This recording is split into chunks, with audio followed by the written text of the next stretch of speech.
赶去台湾国宝老师傅来熟悉家己这位做人绳的黄复兴师傅，坚持用竹仔甲原木顺手工来做会呼吸的人绳。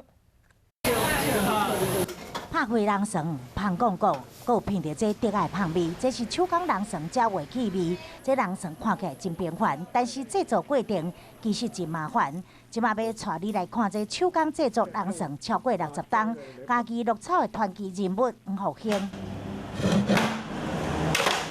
已经得要80岁啊，不过伊咧判竹啊，依然真有手力。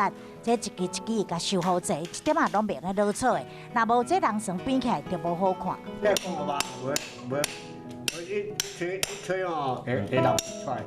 黄复兴师傅坚持使用竹啊，做这会呼吸的人绳。咧吹的时阵袂因为水汽伤过济，影响到外观甲口感，同时也佫有伊的香气。吹较袂滴水，啊较有迄香味，啊吹起来过较 Q。哦，啊，甲是嘛袂啊。足用的啦，这人手工的啦。虽然高价，毋过真耐用，规人徛伫人绳顶面嘛袂歹去，但是这项技艺咧就要失传啦。这若要做吼，会失传啦。啊，失传就无免怎啊，做这个吼，我趁食3顿啊，搁袂调啦。囡仔这做这啊艰苦啦。师傅伊对判竹啊。烤竹啊，正康所有过程完全拢是纯手工的。虽然是拼袂过大环境现实，但是黄师傅伊的精神，使人敬佩。